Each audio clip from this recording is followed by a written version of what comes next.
Oi, mulheres, voltamos com o nosso programa e eu, como sempre, muito bem acompanhada pelo Dr. Leandro Teles e pela Isabela Camargo. A gente vai falar sobre a síndrome de burnout. Quem pode me explicar, quem se sente mais à vontade para me explicar o que é essa síndrome? Síndrome de burnout, a gente também chama de síndrome do esgotamento profissional. É uma doença neuropsiquiátrica e é uma doença ocupacional. Ela é totalmente relacionada ao jeito de você viver e tocar o seu trabalho. Então, aqueles estressores crônicos, demasiados, continuamente, por meses a anos, vão levando a um esgotamento do cérebro que, em determinado momento, começa a trazer sintomas físicos, emocionais e intelectuais. Então, são pessoas geralmente de alto rendimento, de um padrão até de um certo perfeccionismo. Geralmente são trabalhos que exigem cargas horárias alternativas, fortes, às vezes estresse de relação interpessoal, metas às vezes faraônicas, pouco tempo, pouco recurso. Chega uma hora que o cérebro ele esgota. Como qualquer órgão, se você levar ele à exaustão, começa a dar sintomas como dor muscular, alteração gastrointestinal, dor de cabeça. Alteração física. Física total. Mas também emocional. A pessoa pode perder satisfação, perder percepção de prazer, alteração de sono. Outra coisa comum no burnout é a pessoa com alteração intelectual. A pessoa pode ter brancos, lapsos de memória, desatenção. Tive também no ar, ao vivo. Então o cérebro ele tem uma pane meio que geral. Nos três sistemas físicos, porque o cérebro comanda o corpo, no sintoma intelectual... Esgota. Ele esgota. É como um disjuntor, a gente estava brincando até antes da pauta, é como aquele último disjuntor que cai antes de que algo mais sério ocorra e te paralisa. Você disse que você teve brancos no ar? Sim. Porque você fazia ao vivo. Sim. Você apresentava o Tempo nessa época também, na Globo. Também. Isabela tem uma carreira longa. Foi repórter, foi apresentadora. Locutora de rádio. Locutora de rádio. E aí eu estava fazendo a previsão do tempo. Eu tive um apagão, né? Ao vivo? Ao vivo, isso significa, esse apagão especialmente, eu não lembrava a capital do meu estado. Só que como a gente improvisava demais, então nos improvisos, quando você esquece, você vai lá e brinca, né? Você faz uma firula, faz uma brincadeira. No caso da capital do Paraná, eu não tinha como enganar. E aí eu repeti... Não vinha Curitiba. Não vinha Curitiba. Até que aí o Burnier, né, esse jornal foi na Globo News, o Burnier ele falou Curitiba, Curitiba. E aí nesse instante, depois de mais de 2 anos tratando coisas individuais, como o doutor falou, eu tive problemas cardiovasculares, gastrointestinais, taquicardia. Você tratava pontualmente. Sim, porque a gente vai tentando tratar o corpo como se fossem caixinhas isoladas. E no fundo, tudo faz parte de um sistema comandado pelo cérebro. Sem dúvida. E aí, como eu trabalhava muito de madrugada, então é curioso, porque desde que isso aconteceu, as pessoas perguntam, mas é a quantidade de horas e a intensidade das horas? Sim, pode ser tudo isso, ou só uma coisa, ou só outra, né? Os seres humanos, eles são muito diferentes, então você vai reagir de uma maneira e eu de outra, mesmo tendo o mesmo estímulo. Exatamente. Então, depois que eu tive esse apagão, que eu não pude, né, na hora lembrar... você se conscientizou que era um apagão ou você minimizou e falou, não... Não, apagão total, até porque eu já vivia muito enjoada, eu já estava tendo muitas crises de choro antes de entrar no ar, taquicardia, né, aquelas transpirações, então é o corpo falando, Regina, e o corpo fala com a gente o tempo inteiro, só que por conta das distrações e dos trabalhos todos,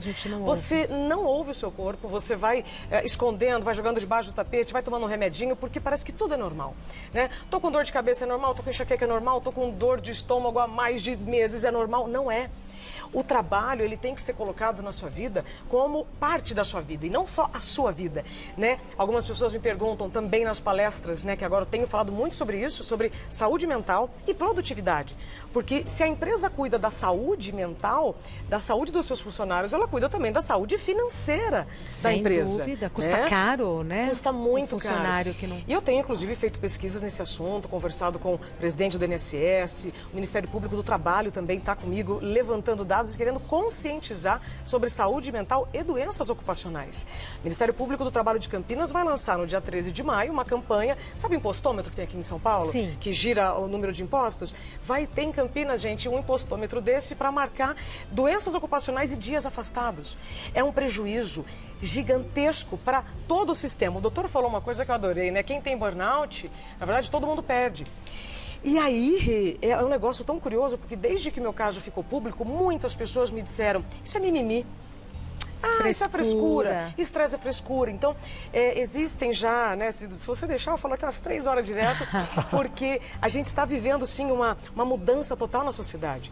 Né? Então, você tem, desde a mudança tecnológica, das dependências digitais, né? A USP está estudando isso desde 2006, até a forma do trabalhador. Mas uma coisa que você falou, que o doutor Leandro sempre pontua aqui, que o organismo é um todo, né? É um todo. É um todo. E às vezes você tem realmente sinais distantes. Às vezes o sinal ele vem do pescoço para baixo, mas a doença está do pescoço para cima. Mas, às vezes você suportou o tempo demais. Então você fala assim, é sinal que você é fraca? Não, às vezes você está sendo forte tempo demais, tempo demais. Você vai abdicando, vai negligenciando. Agora, e doutor, o cérebro vai falar com sintomas. Por que é relacionado ao trabalho? Por exemplo, se eu tenho algum problema pessoal, se eu tenho algum problema na minha família que está me esgotando, não é burnout? A gente não costuma usar o termo burnout fora do espectro do profissional. Porque isso é muito importante, até do ponto de vista legal.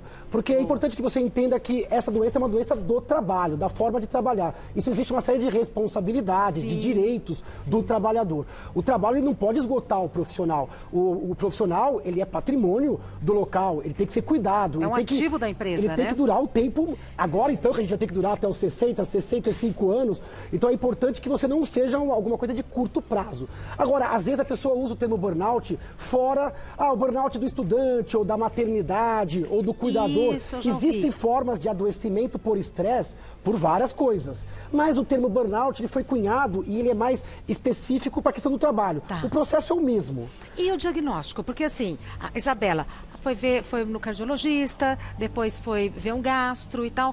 Como que eu posso saber se eu estou tendo essa síndrome, se os episódios são isolados em órgãos isolados? Na verdade, você tem que primeiro olhar e reconhecer os sinais do seu corpo. Dificuldade em pegar no sono, irritabilidade. Primeiro é a aceitação da pessoa. Desculpe interromper, doutor. Primeiro é a aceitação do ser humano em identificar que tem alguma coisa errada. E uma das coisas que eu percebo muito é a questão assim, qual a diferença de um cansaço, de uma exaustão geral? Então, uma coisa é você estar cansada num final de semana ou um mês que foi mais puxado, sabe? Quando você tem que entregar, né, o final do mês, uma meta. A outra coisa é quando você está doente há mais de, no meu caso, foram 2 anos. Tem gente que vai identificar o burnout depois de 10 anos. Então, não começa de um dia para o outro. Então, a questão é a seguinte, você precisa ouvir o seu corpo. No meu caso, eu estava há 2 anos, né, tomando vários tipos de remédio e pedindo ajuda, na verdade, né, para todos os gestores, e nada resolvia. Até que veio o apagão, que é o cérebro dizendo assim, espera lá, que se você não parar, vai acontecer uma coisa pior. Que seria o quê, doutor? Na verdade, essa é a fase da exaustão. O cérebro, ele responde ao estresse aumentando. Então, a gente passa por estresse, a gente consegue aumentar um pouquinho o rendimento, com adrenalina, cortisol. A gente chama de fase de resistência. Vai ficar cada vez mais cansado, gasto energético. Mas chega uma hora que o cérebro fala, não dá mais pra mim. As relações pessoais desabam. Todas. Pode desabar. Porque você entrega um eu estragado pra sua vida social. Porque o trabalho te esgotou. Esposa, marido. E o curioso é que a gente ouve muito falar em estresse. E é um termo que acaba sendo... Até se desgastou, né, Isabela? Total. É igual sustentabilidade, agora empoderamento. Perfeito. Usa tanto que desgasta. E o estresse é o seguinte, você tem que juntar os dados para você entender que não fica nenhuma ponta solta. Do que eu estou falando? Se nós estamos falando sobre dependência tecnológica, consumo neural, existe uma reserva mental e se a gente está colocando mais coisas no nosso dia, você está consumindo o seu cérebro de uma maneira equivocada. A gente está dormindo menos, está comendo mal, então você está abrindo mão das suas coisas básicas para o trabalho. Isso se for para uma semana, um mês, tudo bem. O problema é quando você faz isso por muito tempo. Então, a diferença não desliga básica, nunca, Isabela. Não desliga nunca. Nós somos jornalistas, né? Sabe que o burnout começou com enfermeiros, médicos, professores. O primeiro grupo diagnosticado, médicos e enfermeiros. Depois, professores. E aí vieram as outras profissões. E se você parar para pensar, eu tenho a parte histórica do burnout. É uma história, assim, curiosa, porque o primeiro termo que nós temos, aliás, burnout, todo mundo fala, é um nome novo. É uma doença nova, aliás. É um nome novo para uma síndrome velha. Por quê? Nós estamos tendo burnout, nossas mães tiveram estafa e nossas bisavós tiveram neurastenia.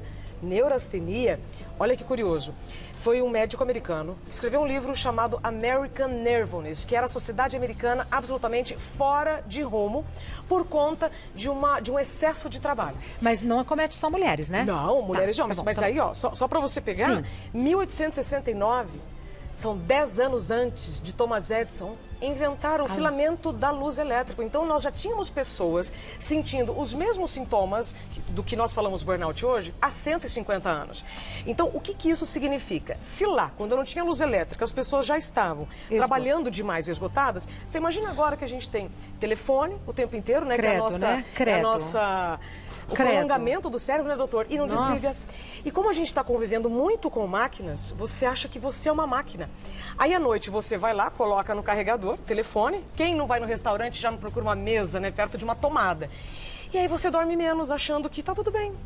Então isso, em uma sequência, vai causando um déficit físico até chegar ao seu cérebro e falar, pera lá. Então, para quem está em casa, acho que o que eu posso contribuir é o seguinte, o que diferencia uma exaustão final de semana, dormir mal um final de semana, é uma coisa.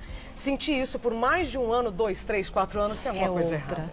Tá, eu vou conversar com a Lê. Na volta eu queria saber como que é o diagnóstico disso, porque me parece muito complicado, né, uma vez que os sintomas são isolados. E temos perguntas do pessoal de casa. Deixei 2 perguntas aqui no ar. Primeiro, como que é o diagnóstico, doutor Leandro? Porque os sintomas parecem que são isolados, né, para quem é Parecem leigo. isolados, mas para o médico a gente sempre avalia o conjunto da obra. A gente não olha a árvore, a gente olha a floresta. Então é muito importante o contexto de estresse desmedido, exagerado, que pode ser fruto de questões pessoais, de questões do trabalho, até da sociedade. Então a pessoa está envolta num estresse laboral do trabalho crônico excessivo.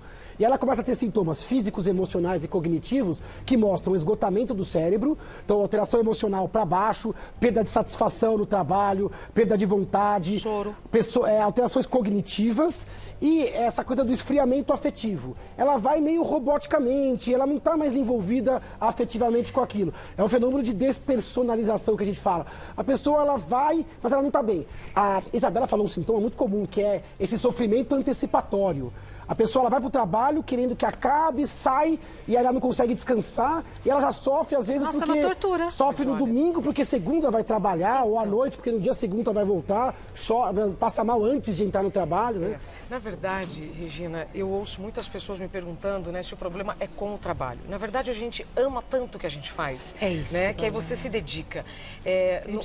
De uma maneira, né, recentemente até um profissional perguntou assim para mim, poxa, mas você sempre foi muito dedicada, né? Sempre fez tudo muito correto. E aí eu ponderei com ele, eu falei, mas não é assim que a gente... Você não estuda, né? Fiz pós-graduação, inclusive aqui na Casper, né? A gente estuda. E o nosso caso, que nós temos a missão, né, de contribuir para uma sociedade que pensa, que reflita, ou seja, você vai fazer o seu melhor. Então, achar limite num mundo sem limites, para mim hoje é a parte que mais me inspira, inclusive para ensinar as pessoas a lidar com isso. Por quê? A tecnologia não vai diminuir. Espero que o número de desempregados no Brasil diminua, porque aí as pressões e o assédio moral também vai diminuir. Mas entende, tudo isso faz parte do ambiente. Mas, eu repito, o amar o trabalho, né? As pessoas me perguntam, você sente raiva, né, da emissora que você trabalhava? Pelo contrário, claro. Eu deixei muitos amigos, trabalhei lá muitos anos e fiz não só a previsão do tempo, como era um assunto que eu sempre levei muito a sério por conta da minha família, né, que mora no sítio. E a gente vive, né, total com as condições do tempo e as mudanças que vêm acontecendo, mas também jornais, e conheci pessoas que só enriqueceram a minha vida. Então, às vezes, a gente está trabalhando tanto, você ama tanto o que você faz que você esquece de se amar. Eu posso dizer que o burnout, ele vai sim acometer pessoas que gostam muito do trabalho e quando ela percebe que tudo aquilo que ela está dedicando e tudo aquilo que ela está abrindo mão não tem um retorno emocional, seja o reconhecimento, né, da sua chefia, você tem que ter 2 tipos de retorno, financeiro e emocional. Se você não tem nenhum desses 2 retornos e você já está com a sua saúde já debilitada, chega um momento que o cérebro vai falar, pera lá, que agora nós temos que dar um jeito. Sério. E eu saí desse dia do apagão com desorientação física. Eu cheguei sob risco de convulsão. O que é desorientação física? É você não saber onde você está. Na ocasião eu estava dirigindo e foi muito ruim atravessar o trajeto entre a TV e o psiquiatra. Você foi direto para o psiquiatra? Fui direto para o psiquiatra e aí quando eu cheguei ele me disse, você está com a síndrome de burnout. Eu, como? O curioso é que eu estava pesquisando esse assunto já há algum tempo para um livro que eu devo terminar esse ano, que é sobre as percepções do tempo. Vida, né? E eu entrevistei o padre Fábio, o querido Boechat, e uma outra amiga psicóloga que teve burnout. E eu não reconheci em mim Olha que os coisa. sintomas. Por quê? Porque a gente não se enxerga. Não se enxerga e preconceito. Porque todas as dores invisíveis, elas não são legítimas para a sociedade. Então, aquilo que não sangra, parece que não tem tanta importância. Então, é mais fácil eu mostrar e causar uma empatia, né, no meu ambiente de trabalho. Se eu tiver com o pé quebrado, do que se eu tiver com uma questão de saúde mental. Não é à toa que o Brasil é o país com o maior número de ansiosos do mundo e o segundo com o maior número de depressivos, só perde para os Estados Unidos. Então, o que isso significa? A gente está vivendo uma epidemia de burnout. Não é a Isabela que está falando isso, são os especialistas que eu tenho conversado nos últimos meses. E essa epidemia, ela está totalmente relacionada ao modus operandi do empregador, que não está pensando na parte humana, porque tem tanto desempregado que vai te falar assim, Regina, você não vai fazer mais um jornal? Que você, pera lá, que vai ter uma fila para fazer. Duas mais baratas. E então, bom que reveza. Então você tem uma série de fatores e nós, por sermos responsáveis, por termos responsabilidades financeiras, você vai fazendo e vai acumulando cada vez mais. Isso. Temos perguntas do pessoal de casa. Realmente o assunto é inesgotável, Sim, né? Inesgotável. A gente vai só começar. Perguntas do pessoal de casa, vamos lá. Tcharam! Vai entrar aqui? Entrou. Marina Soares. Quais são as profissões mais estressantes e que possuem tendência para desenvolver a síndrome? A pergunta é boa, né? Na verdade, antigamente a gente tinha mais essa coisa de profissão, né?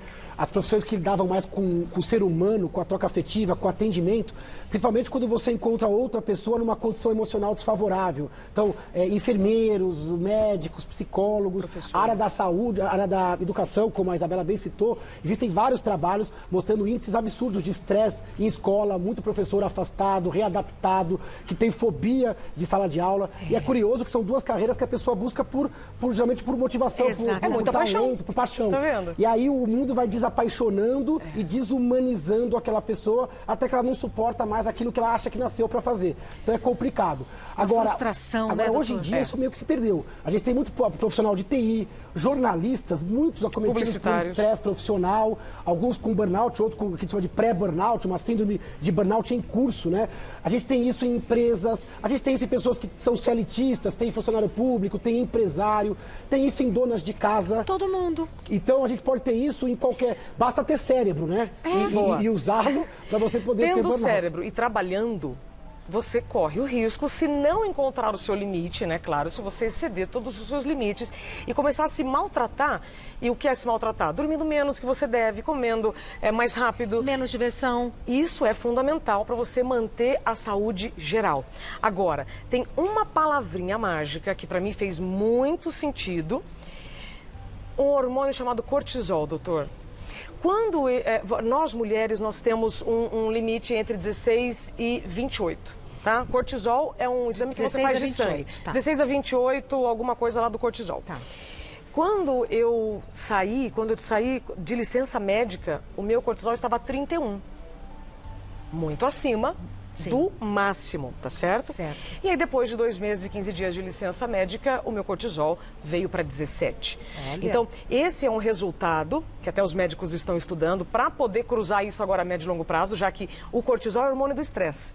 Porque a gente, quando fala, o estresse, então como é que eu posso medir o meu estresse? Em números, né? Além da questão física, né, dessa taquicardia, dessa transpiração, desse choro. É como se você dançasse uma música e de um momento para o outro a música muda de ritmo e você fala, ué, mas o que está acontecendo? Né? O cortisol é um exame de sangue que você faz e ali já vai ter uma noção, pelo menos para você entender se tem alguma coisa errada. Quer falar mais alguma coisa, doutor Leandro? Eu tô aqui pensando tudo isso. Quanto que a gente vai se excedendo, né, em tudo? Muito, porque é impossível não se colocar. O recado mais importante, eu acho, é que realmente o estresse, ele mal gerenciado, porque aquele estresse do bem, aquele estresse que dá recompensa, que motiva, ele é bom, você faz parte da vida. Então o estresse ele tem que entrar e sair. A gente cansa e descansa, cansa e descansa. Agora, se você alimentar o cérebro com um estresse demasiado, como qualquer outro órgão, se você sobrecarregar o seu músculo, ele fadiga. Sobrecarregar o seu fígado, ele para de funcionar. É um mecanismo de defesa. O cérebro é a mesma coisa, e ele é uma usina, ele gasta muita energia pensando, tomando decisões. Então você tem que saber quais batalhas você vai lutar, quais batalhas você vai decidir. Você quer encarar. E tem que saber falar não, saber delegar, saber priorizar, saber que há limites de autonomia e privacidade. É tudo que a gente é doutrinado a não fazer, né? É, Não a falar gente é não, ensinado a vestir a aceitar camisa, tudo. a ser super-homens e super-mulheres. E outra Não coisa. quer trabalhar o tanto que é exigido, é porque você não gosta de trabalhar, Tá com é um frescura. pouquinho preguiçosa, Não é? Na verdade, a gente está falando de um conjunto de crenças que desde a Revolução Industrial elas Isso vêm se mesmo, retroalimentando. E agora é o momento seguinte, quem aqui sobe ou desce o elevador, evidentemente, e ao invés de pensar ou respirar, Pega está o consumindo celular. conteúdo. Doutor, esse consumo de conteúdo... Ou consumindo ou produzindo, né? Ou produzindo, né? E aí existem movimentos também de pessoas que sentem...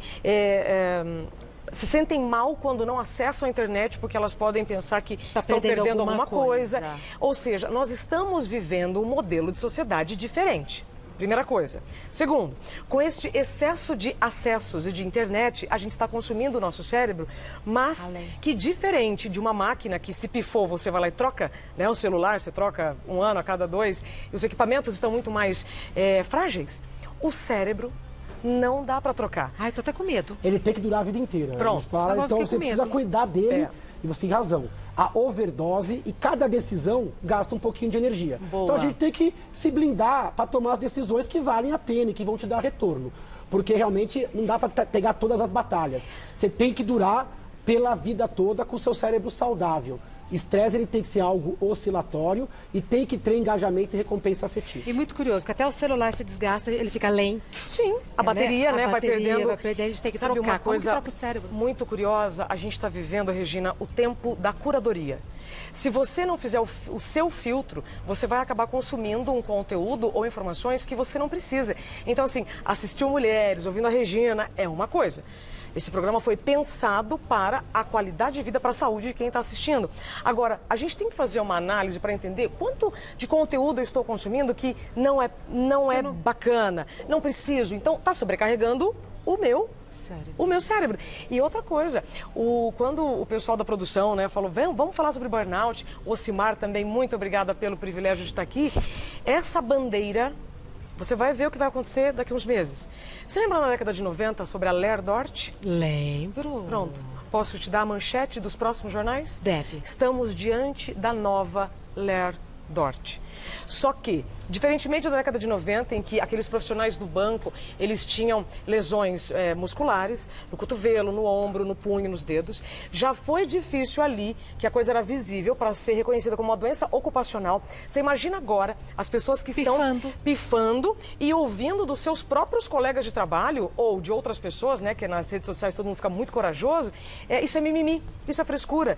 Então, a gente tem que ter um pouco mais de profundidade para entender o momento da sociedade que a gente está vivendo, a mudança de hábitos e esse cenário todo econômico que vai fazer você trabalhar muito além da conta. Eu volto. Ninguém sai. Tem desconto. Ali Porque tem jogo. o sono tem tudo a ver com o que a gente está falando, tá? Tem a ver, tudo a ver, Ai, tudo a deitar ver. e dormir. Agora, como eu falei, já falei aqui outras vezes, quando o assunto é muito sério, a gente sabe que o assunto não vai ser esgotado. É uma provocação. Aqui a gente não é? Foram pílulas do que significa essa síndrome. Você se acha que a gente falou pouco? Entra nas nossas redes que a gente chama o Dr. Leandro e a Isabela de novo, mas a gente precisa encerrar esse assunto, porém, aqui na Gazeta tem uma pessoa que já trabalhou com você. Tem várias. O que já fizeram com você? Que já fizeram assim, comigo? Já trabalha, por exemplo, o Cimar fez com você no SBT a reportagem. Isso. Quem a Maíra, por exemplo, a Maíra De Luca, que está comigo, minha produtora audiovisual, que a gente está pegando informações de pessoas que estão nos procurando, pedindo ajuda sobre o burnout. Sabe quantas já? Voluntariamente? 900. Isabela, vai você trabalhar de novo a mais. 900 pessoas pedindo ajuda. Pedindo ajuda. Então a Maíra já trabalhou, eu fiz pós na Casper, a Simone Bayer, que é minha irmã, né, ela trabalha no Gazeta Shopping. É ela. É Não é a mesmo? Simone? Cadê a Simone? Cadê? Ah, que danada! Olha só, me enganou certinho, sabia? Tem que fazer uma surpresa. Miguel, não acredito. É uma irmandade assim profunda, né? Gente do céu, Bem olha só. maravilhosa. O Até Simar que falou. Até que enfim, né? Doutor Leandro, Leandro. bem? precisa consultar com ele. Tudo bom? A gente precisa falar com ele Não depois. é? Pois é. Agora, a pergunta é, o que vocês fizeram juntas? Em que Se ela programa? não falasse meu nome, E a vocês casa ia cair. O que vocês fizeram juntas? Tanta coisa, né, Miguel? Eu não sei, o Ocimar que falou, tem a Simone Bayer. É, Eu não pois sei, é, de ele adora verdade, fazer eu não umas sei. pegadinhas, viu? Danado. Gente, ele. eu tô aqui meio confusa, porque é a primeira vez que eu tô usando uma roupa assim com decote, sabe? Uma roupa assim Como feminina. assim, a primeira vez? Assim, na televisão, então não sei se tá aparecendo muita porque coisa. hoje em dia, né? Tá? Tá lindíssima. É, Tá então linda, pronto, tá obrigada. lindíssima. Uma roupa poderosa para um programa de mulheres poderosas, Não né? é? Pronto, É. então tá. Fizemos fantasia. Fantasia. Fantasia, 1997. Olha só. Essa é a minha fase magra. Eu tive várias fases. Uma fase um pouquinho mais cheinha e uma fase mais magrinha. Não, ó, juro que eu não tenho nada a ver com isso, hein? Sério? Não, nem eu. O Ocimar que perguntou. Olha lá. Fantasia. Falei R$800. Olha Olha isso. daqui. Não, mas cadê Simone? Eu sou aquela de flor, lá do cantinho, ó. Ah lá. Aqui, ó. Fazendo assim, Adriana ó. Colim. A que eu mais gosto quando a gente vê esse vídeo. Total. Exatamente. Total. Ó, Tânia Amaro, Era o auge do linda aqui. 0800. Você fala de que cidade? As pessoas tinham que ligar.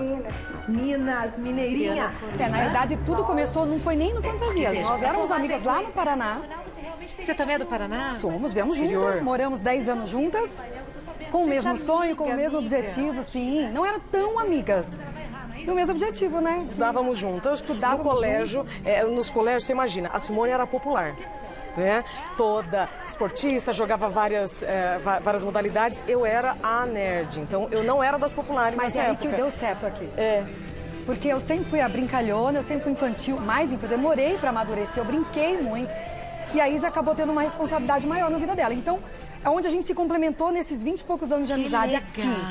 Porque eu acho que eu não seria nada o que eu sou sem a Isa e vice-versa. Não, Ai, que a gente não lindo, teria mulheres chegado. amigas. A gente Olha não. lá. Olha isso. Nosso primeiro isso já foi trabalho Gol lá. Show. Aí Gol foi Gol Show. Show, outro programa. É, nós temos vários lá, né? O Nessa Fantasia foi o primeiro. Primeiro. Um programa que, no auge do 0800, era um programa da tarde, então tinha que entreter Era ao vivo? ao vivo todos os dias. Então nós tínhamos que entreter, né, o pessoal que estava em casa. Auge do 0800, brincadeiras extremamente ingênuas, sabe? Era a época do axé também, então a gente dançava até. E o mais curioso é que era ingênuo mesmo. Mesmo. Gente, a gente não não tinha tinha social. noção. Não tinha rede social, tinha. né? então Não tinha não internet. tinha noção. Então, olha só. E aí tem várias pessoas que participaram com a gente no Fantasia, que hoje são atrizes, médicas, enfim, tem uma Mas o que é turma bacana muito também é bacana. porque assim, a gente tem um grupo até hoje, com todas as meninas. Formou-se o núcleo de amigas. Então nós Sim. sempre nos encontramos, é aniversário, é festa, não todas. Algumas continuaram, né, na parte artística, outras mudaram, viraram mãe. E a nossa história é muito engraçada também por causa disso. Porque todo mundo que encontra a gente fala, mas vocês são amigas ainda? É claro, por que não? Mas é uma coisa assim, sei lá, se é de outra vida, né, Miguel? Não, eu sempre falo, eu não teria chegado onde eu cheguei sem a ajuda da Simone.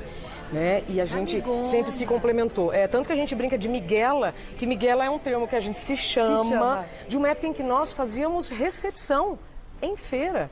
Então, nós temos um passado que eu acho sempre muito bom a gente lembrar, porque o sucesso, né, quando a gente fala o que é sucesso, É verdade.